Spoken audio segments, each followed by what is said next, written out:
Hello, I'm Shelby. This is my YouTube channel, Tech Tangents, and I bought some 1970s mini computers. No, wait, microcomputers, but that did sound familiar, didn't it? Yeah, so, unfortunately, there's going to be some similarities between this video and the one I did on the data generals I picked up. These are kind of from the 70s. That one, maybe not so much. I'm not going to be powering anything on. I can hear your eye rolls, but give me a moment, and at the end of the video, we're actually going to cover how I'm going to be powering these up and how close I am getting to that.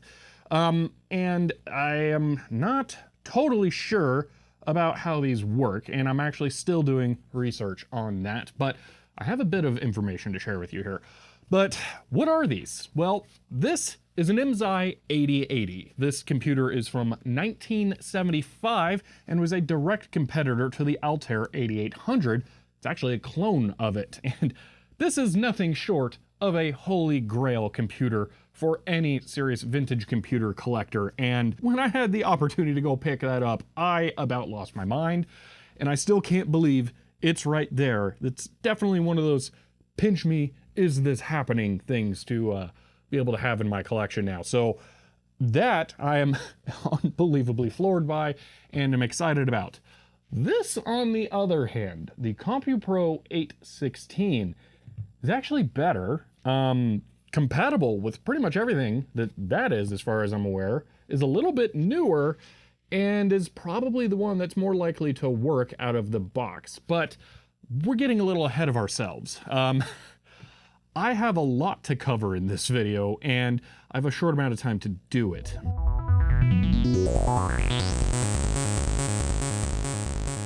So the computers are definitely incredible and really historically notable, but they're definitely not the only things I got here. And I think it'll be easiest if I just start out by pulling everything else into this area so I can show you all of it at once and then start going over individual things. So let me start working on that.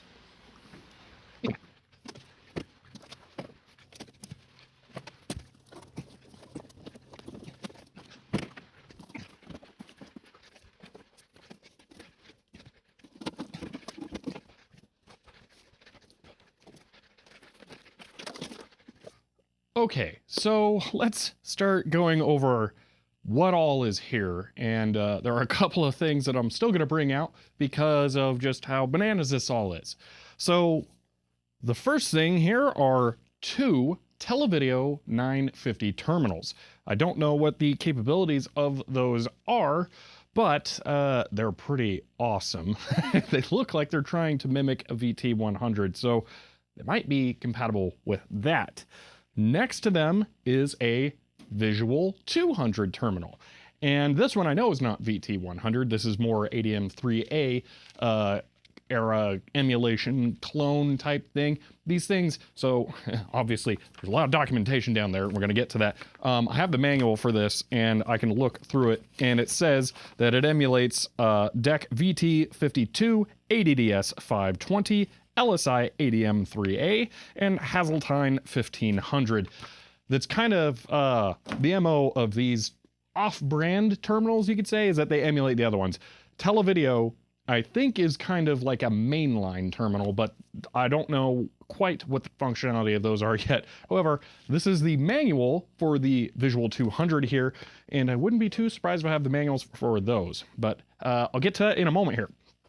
Below those, we have a stack of 3 floppy drives, the least interesting of which is this really nice dual 5¼ inch drive that has some of the weirdest latches I've ever seen. They're incredible. We're gonna have to take a look at that. Just check these out. They're bananas. They have a pull down latch and then a push in release. I've never seen a 5¼ inch drive quite like this. The only ones that are even close are the ones that are in my Commodore PET drive, and those are full height. For half height, that's bananas. But under those are 2 8-inch drives, which are just, whoa. These, I think, all go with the CompuPro for reasons I'll get into when we start looking at other stuff. But there are 2 different kinds of drives here. Up top are SA800, Shugart single-sided 8-inch floppy drives. And if anything is going to work with the IMSAI, I think it might be those. Below those are some Cume brand, I'm not quite sure how you pronounce it, double-sided 8-inch floppy drives. Now, there's actually another one of these that I got with all of this, but it's behind the camera on my electronics bench, and we will get to that a little later too, because I'm going to be doing some very important stuff with that, but that is in a bit here. Now, next to those are these two boxes that don't have fronts because they're hard drives. This, I believe, is an 8-inch form factor hard drive. I do not know the capacity. It is ridiculously long, though, for being an 8-inch drive enclosure. But below that is a, I forget what the actual company name is, but it is a 40 megabyte hard drive. And just, whoa, I think it's bootable for the CompuPro. And what makes me think that is in one of the 8-inch disk drives, I found this Gifford hard disk loader, which I'm guessing goes with this manual for the M816 something or another. I'm not quite sure what this is, NPM. But this is NPM for 40 megabyte hard drive is what it's listed on here. So this may contain NPM on it, which would be nice. This needs to be cleaned before it can be put into a drive though, because it is super dirty, which you might be able to tell with the televideos up here. Everything is extremely dirty. And this is kind of a problem I'm gonna have with this stuff. Another thing I got with this, which is kind of weird, is this keyboard. Now there's nothing particularly special about this keyboard other than the fact this is the exact model that I picked to use with the new Windows XP computer. And you can see just how horrifically dirty it is compared to one that has never seen a speck of dust in its life. So, everything has to be cleaned like that, and it's going to be a lot of work. Now, unfortunately, this includes the things flanking all of the hardware here. There is a ridiculous amount of cool software and documentation. This is a book for Microsoft's Fortran compiler. Go a little bit farther into here. What's this blue binder? I haven't actually looked at everything yet. This is the manual for concurrent DOS. Whoa, didn't realize I had that. And that's only one half of it. Everything over here, I think is hardware manuals as opposed to software manuals. We have the catalog for the IMSAI hardware, but if I dig down a bit more, we can get the actual IMSAI manual, which is mind-blowing. Now, the reason I say that I don't know whether or not these are going to work with the IMSAI is because I also have this manual, which is for a floppy disk controller, and it's not for a normal floppy disk controller. I also have this, which we're going to have to go through in more serious detail. This is probably the most important box of parts here, and this is how I got it, so I still need to go through this, but there's an IMSAI front panel spare right there, but next to it I have what I've been told is a 5th floppy controller, and I believe it goes to this, and that this is not a normal floppy controller, this goes to special drives, so I don't actually know if these will be compatible or if what I have there is. Now, the fact that I have a spare panel, and I actually have the overlay that goes over it as well, I've just put it somewhere safe because it's extremely fragile. It's just a thin sheet of Mylar that's supposed to be wedged between two pieces of acrylic. I'm thinking that the former owner of this had multiple IMSAI systems, and at some point they stopped using them, which makes sense. They would have been ancient. They got outdated very quickly. And I think they had to get rid of them, but they didn't want to get rid of everything they had because this box is chock full of S-100 cards that are just spares. And I'm guessing that they combined a bunch of systems down into a few. The inside of the IMSAI has way too many cards in it. It has 2 CPU cards for sure. And I think more RAM than it is addressable. We'll take a look at that in a bit. I keep saying that because there's so much to go through here. But I think that there were multiple systems and actually enclosures because I found this fulcrum what is this? Computer Products faceplate, which I think goes to an expansion chassis to give you more S-100 slots.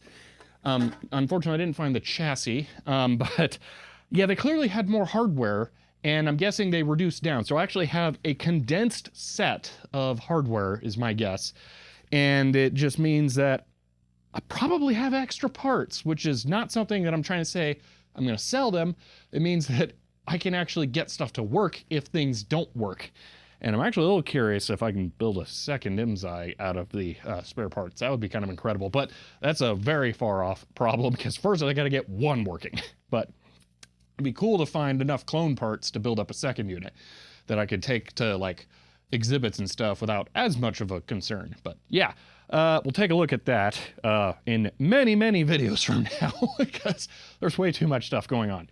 But there's one more thing that I really need to talk about, and it has to do with those floppy drives.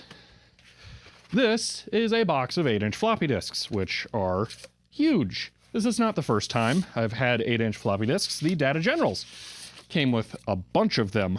However, the Data Generals didn't come with as many as these did. This is a box that should hold 10 floppy disks.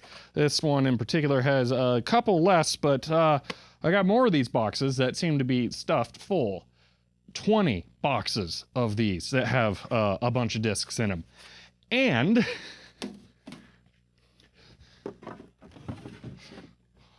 multiple, 3 of these flip and file 8-inch floppy disk containers. And some of these contain actual commercial software, like this copy of CompuPro Concurrent DOS, that I'm going to need to disk image because I think I might have the only known copies of some of these, and I actually have the hardware to do all that properly now that I have those. But to talk about that, let's turn the camera around to take a look at my workbench. Now, what I have going on here is something I am unreasonably excited about. So first off, I need to thank Randall from Australia near Sydney for sending something that is just unbelievably useful, and it is plugged in right here, currently working, connected to my laptop over here, which is running a program I wrote. Now, what is going on here is that I have taken one of the floppy drives that came with the CompuPro, and I have removed the power supply and desoldered all of the capacitors, which is a whole ordeal that you can see in the VOD that'll be releasing later for this thing. But I have them connected, well, one of them, to the programmable power supply, the HP 6633A that I mentioned in one of the office vlogs, and I have it connected to my HP 34401A here. Both of these are being controlled by my laptop to automate the reforming process for the capacitors, which is literally currently running on one of the capacitors for the power supply for these floppy drives. Now, you can actually see this code running over here. I've spent some time trying to make a really nice graphical user interface, well, terminal user interface, for it so that I can let it run automated in the background while I'm working on other things, or maybe for live streams or something. I haven't really decided yet how much this is going to be used in what ways. But the idea is it automates everything about reforming capacitors. Now, I'm not going to get into how this works in this video. This is a topic that is deserving of its own video. But I wanted to show you that progress is being made towards being able to read floppy disks, because I need to get one of these drives working. And for archiving, something else I'm going to be making a video about, the CryoFlux that I have here, can be connected to these 8-inch drives. The only problem is that these have a 50-pin connector, this has a 34-pin connector, and they don't quite line up, so I've ordered an adapter for that, which is coming from France and may not be here until June, so that kind of sucks, but this stuff has lasted 4 decades, nearly 5 decades now. It'll last another month, so I'm going to be trying to get these archived as soon as I possibly can, and this is the first real step towards that. But not only is this the first step towards getting the disks archived and the floppy drives working and the S-100 stuff working, it's the first step towards getting the Data General stuff working. Now, I mentioned I have a lot of disks that I need to image. Let me show you exactly how many I do. After bringing everything into the office from the S-100 computers, I actually got to a point where I had so many loose floppy disks sitting around that I had to set up a dedicated shelf just for boxes of floppy disks, which is kind of crazy. Now, this is a set of 3 collections of different floppy disks, my own, and then the S-100 stuff, and then a collection of Tandy disks that are mostly for TRS-80 stuff that I didn't get a chance to go over in a video because I picked up that collection in the middle of moving into the office, and I just kind of had to stash them somewhere, and it wasn't until I put this shelf up here that I had the space to bring them out. So I actually have some Tandy discs that are in here.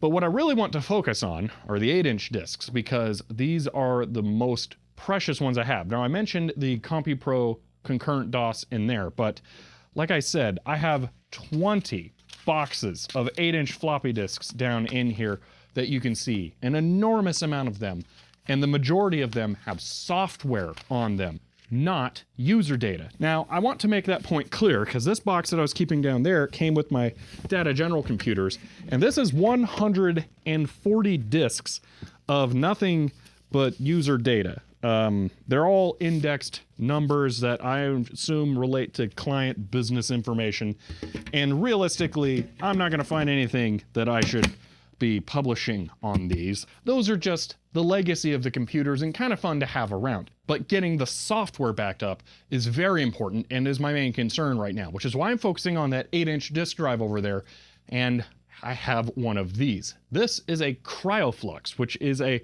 magnetic flux imaging device for floppy drives.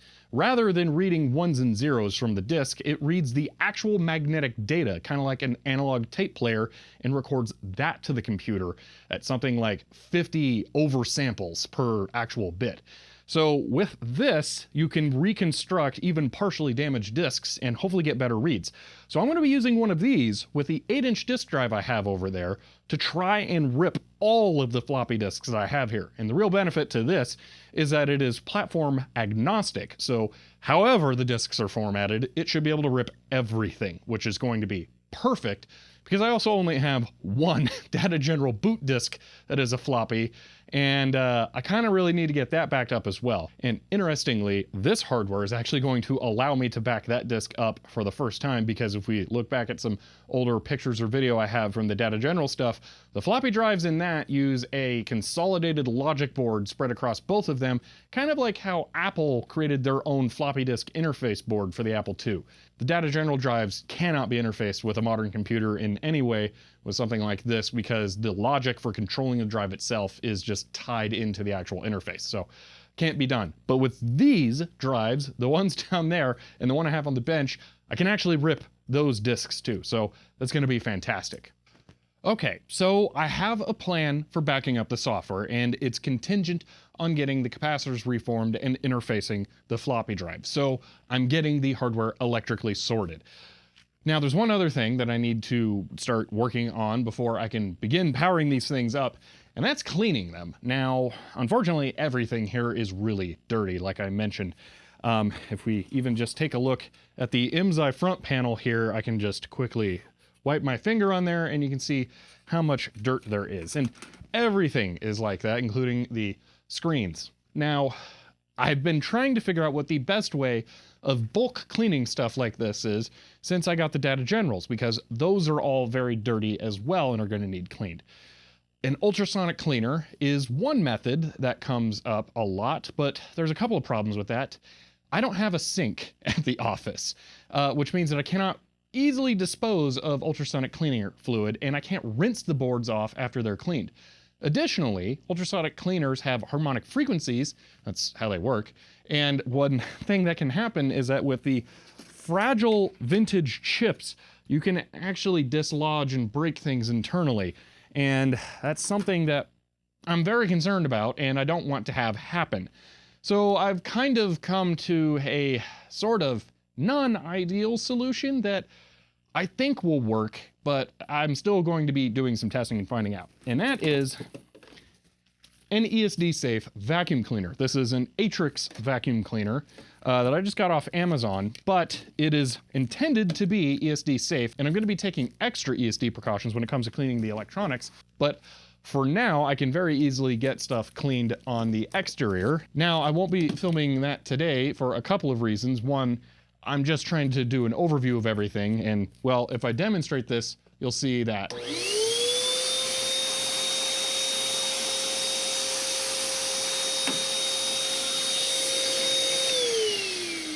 It's very loud.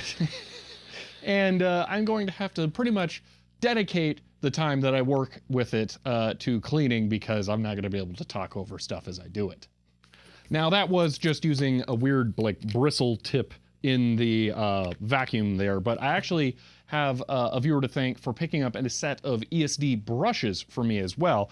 And using those and the vacuum cleaner, I was able to get this keyboard that came with the lot of stuff a lot cleaner over here as well after some work.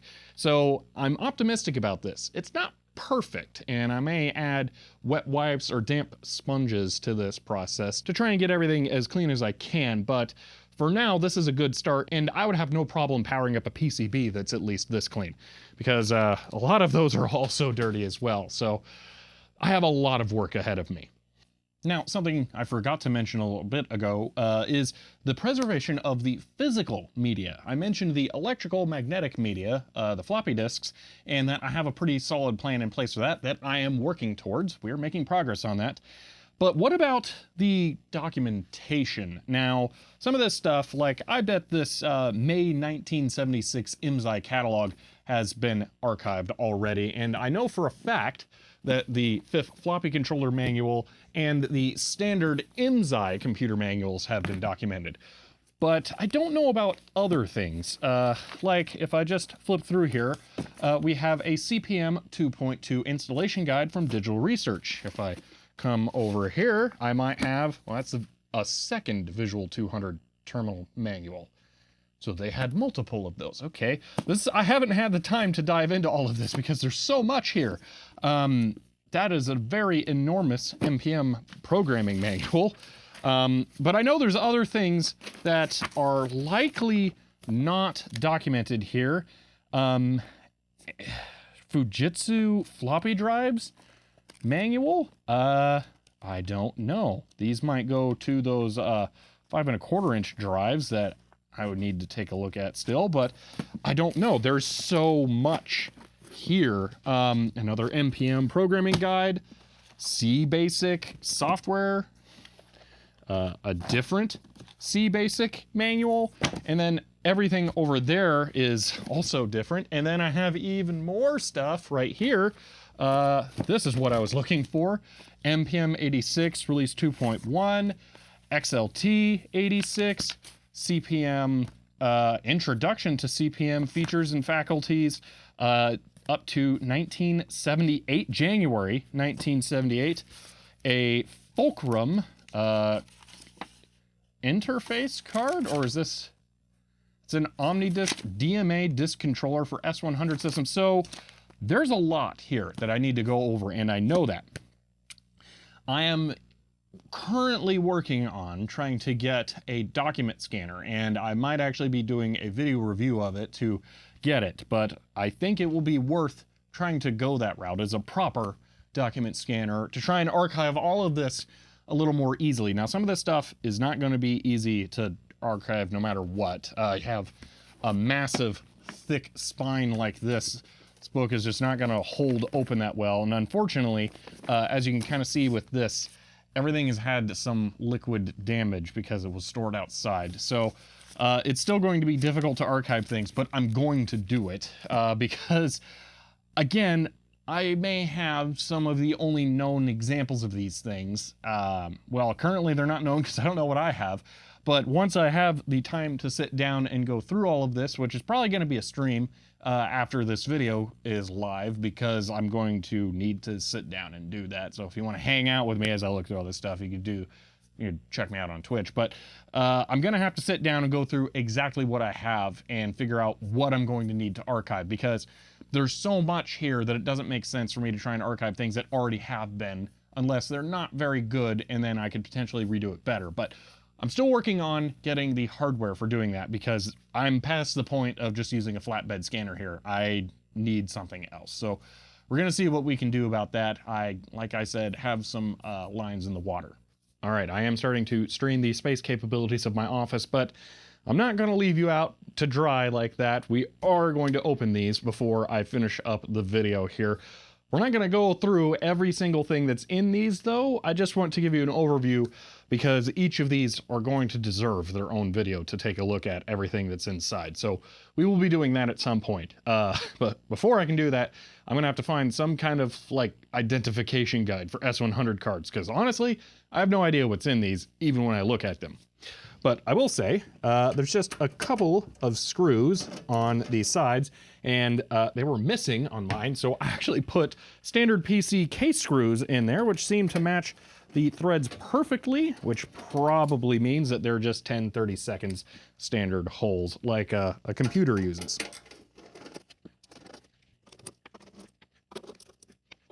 But with all of the screws out there, we can take off the aluminum lids and see what is inside. Okay, so the inside of the IMSAI 8080 and the CompuPro 816. And immediately, the first thing that I notice are these Sprague? They are indeed capacitors, which are, can I tell what voltage they are? They are 100,000 UF, and quite make out the voltage because it seems like they're 10 volts, which makes very little sense, but could actually be because these things are usually lower voltage than you might think. And then there are some, what brand are these? Temple brand 95,000 microfarad capacitors over here that are 15 volts DC, so maybe those are 10. Those are gonna have to be reformed because I bet each of these are about $40 a pop now. So that's a big cap to have to deal with. But we can see that these are absolutely stuffed full of cards, not just gargantuan capacitors. And there's so many big caps. There's more there, there's more there. I don't know why these have blocks of wood on them, but it does actually tell me something, because if I go to one of the Byte magazine ads for the IMSAI, I can see this was the uprated heavy-duty power supply there, and it does not have these pieces of wood on it. And I have seen other photos of IMSAIs that have that, which tells me that the case was probably manufactured, not a kit that was hand assembled, unless they come with the blocks of wood and tell you how to put them on there. Because one of the things about this is that it was available as a kit or pre-assembled, and you'd save $400 on the $1,000 cost of the pre-assembled one if you bought it as a kit and did it yourself. So I wouldn't have been surprised if it was. But we can also see in the ad here that they have 1, 2, 3, 4, 5 cards, whereas this has 1, 2, 3, 4, 5, 6, 7, 8, 9, 10, 11, 12, 13, 14, 15 cards. 3 times as many. And the majority of those are RAM cards. So many RAM cards in there that I can't imagine that that is all addressable by one system. It's got to be meant to have more peripheral cards or something, which I think there is one of in here. It's this blue card. It actually has some information on it. Lincoln Semiconductor in Multipass, California. That seems to be a serial card, potentially of some kind, because I have some serial connectors back here, and I think that lines up. Nope, that's not enough. So I don't actually know what that goes to. That's strange. I'll have to figure that out. And that's kind of a thing here, is that I don't know what the majority of these cards are, and I'm going to have to do research. About the only one that I know is, well, obviously the RAM cards, because they got a bunch of RAM chips on them, and this, which is a CPU card, because it has the connector for the front panel on it. Unfortunately, this front panel connector here has a pin that's bent severely that's probably going to snap when I try and put it back, so that's unfortunate. But everything else I don't know, like the Lincoln Semiconductor card or whatever that is, so I'm gonna have to do some research, and a lot of that's just gonna be identifying chips. Now, two things to note about this CPU card. One, we can see probably, yep, a 7805 right there. The way that these power supplies work is that apparently there is one massive rail over here, actually two massive rails that are regulated down to something like 16 volts and 8 volts that are then supposed to be regulated by linear regulators on the individual card. So I think every single one of these cards is going to have a 7805 on it, and those can go bad. So I'm going to have to test power supplies on every single card, which is going to be an absolute nightmare. But the other thing about this card is there are two of them in here. This back here, which I can't very easily remove. Oh, that is a second CPU card. They're both MPU A-Rev4, although this one's got a 1975 IMSAI copyright on it. That one doesn't seem to. I don't know why, but they're both CPU cards, and I don't know if this can be run with two of those in there. So I have to figure that out. Since front panel wasn't connected, I'm gonna guess not, in that just a bunch of parts were stuffed in here to protect them, because that just seems to be the whole MO of this assortment that I have here. It's just trying to protect everything. I mean, I haven't even got into some of the other stuff. Actually, forgot I had this bin when I was showing that box of cards. This has some incredibly rare stuff in it, like some unassembled actual IMSAI kit cards. Those are probably not super common. I also have this, which is an IMSAI extension card, which was shown in that issue of Byte right there. So that's kind of cool. And it is IMSAI labeled, so that's an original part. And then there's some other cards in here, some RAM cards again, and some other things that I'm really gonna have to work on identifying. Now I should focus on the CompuPro a bit as well here.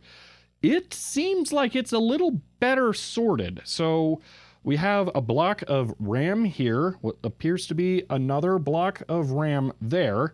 Then something else, selector channel. I don't know what that is. But then we have some IO cards and then some more IO cards. And then there's just a ridiculous number of serial interfaces on the back. We go up to terminal 9 and printer 5 on the back there, as well as a floppy interface card, which is right there. So that's cool. This one seems ready to go. There is no floppy interface poking out of the back of this. There is I thought there was a panel for it, but there isn't. So I don't know, again, if I will be able to get floppy drives working on that, but this I should. I believe up here is the CPU card, and it is, we can tell by the front panel connector again, it has an Intel 8088 and an Intel 8085. Yeah, that's right. That's the whole thing about the CompuPro, is that it's an 8088 and not just the 8080 that's in this. That is what the CPU is for this thing. It's actually an Intel 8080 there. So that's a thing. But yeah, I haven't actually taken that out before. That's cool. A lot of firsts to happen with this whole system, but everything here seems to be much more laid out purposefully, like the cards being grouped by types. So this might actually work if I flip the switch, but it would also probably roast these capacitors because they should be reformed. So I'm not going to be doing that. But of the two, probably going to be powering this one first. So that's what I'm going with. Well, I think that catches you up on what I have going on here. I really wanted this video to just be a big introduction to everything I have here, because I'm now going to be picking out individual components and working on them one at a time, and I just kind of needed somewhere to say, hey, here's where that came from and what it's used for. All of this stuff goes together as far as I'm aware, and parts are interchangeable between these systems. But it almost seems like the previous owner decided to keep these separate, because I don't see any IMSAI cards in the CompuPro or any CompuPro cards in the IMSAI. And they're both with S-100, so they could have shared parts. So I'm not quite sure why. But I may end up doing some of that, especially with the many extra cards I have. So I will be figuring out how I'm going to handle these as I get further along in them, but that is it for the moment. The next steps, as I mentioned, are working on getting disk imaging going, because before any of these are allowed to touch those floppy disks, I'm going to rip every single one of them, because I don't want the potential of them being damaged. So I'm not going to do that. So it's going to be a long time before we can boot all this, because I have to get that done first. But I think that is the safest, best option to go with. So I hope you guys are as excited about these as I am. It's definitely something where it still just doesn't feel real to me. Like, this IMSAI and CompuPro S-100, what? Yeah, definitely never thought that would happen, but I'm extremely grateful that it did and excited about the future. And if you want to see more of these videos on it, you should probably subscribe to the YouTube channel. And if you want to help support the channel, I am on Patreon. But that is it for the moment. I'm excited, but I'll see you next time.